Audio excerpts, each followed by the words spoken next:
It wasn't until the next day when a second threat was posted that police believed her.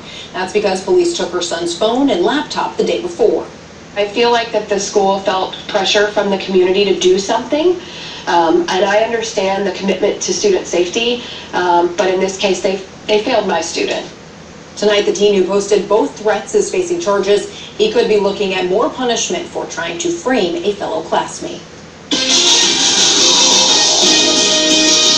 Plus, humidity was not exactly something that I loved today, but it was nice to see the sunshine. Yeah, the sun was great. It felt much like mid-July rather than early September, with those highs around 90 degrees. Some spots were in the 90s. Heat index values, no matter what, were in the 90s throughout the entire Miami Valley. And we're not seeing any relief currently. Look at those temperatures. It's still sitting in the upper 70s across the Miami Valley.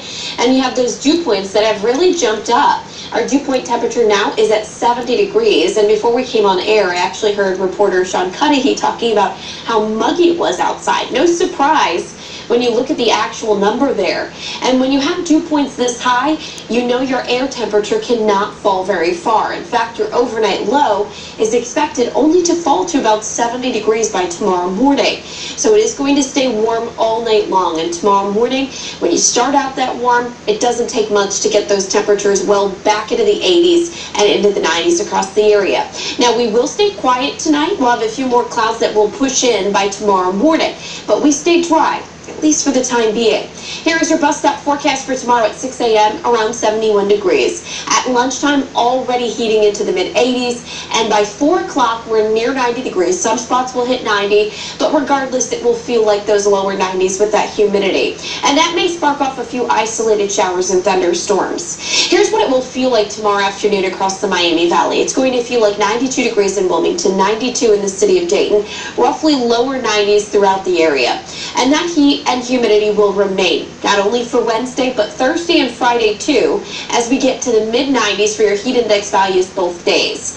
After that, there is a cold front that comes in, and that's going to knock that humidity down and the air temperature down. So Saturday will feel much better and seasonable, up around 82 degrees.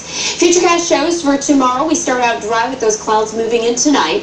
Into the afternoon hours, we're partly cloudy. Around 4 or 5 o'clock, though, we start to see some showers and thunderstorms bubbling up in the heat of the day. It's not very organized. It will be very hit or miss, but if you get caught under one of those storms, it will reduce visibility, perhaps produce some gusty winds and frequent lightning as well. But notice as we get around sunset and thereafter, those showers and storms diminish and we go mainly clear into Thursday morning. There's 6 a.m. Thursday, plenty of sunshine. A repeat forecast for Thursday afternoon with some isolated showers and storms bubbling back up during the peak heating of the day, and then those storms diminish. So here's the bottom line for this week. Summer heat and humidity continues through Friday. That's going to increase the threat for some pop-up thunderstorms Wednesday and Thursday.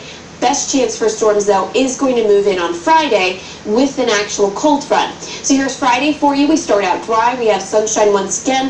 Notice as we head into the afternoon, some showers and storms becoming more frequent and more organized here across the area. Those storms are expected to continue into Friday evening, and it does look like at this point in time your touchdown 7 football games may be at risk of getting perhaps delayed or canceled on Friday. Temperatures up until then, we stay muggy and hot through the afternoon hours. Much better conditions for Saturday and Sunday in the low to mid 80s. Then we're back up near 90 degrees again on Monday. Tune in tomorrow morning with meteorologist Kirstie Zontini. She'll have the latest on the threat for storms moving in for tomorrow afternoon. Thanks, McCall.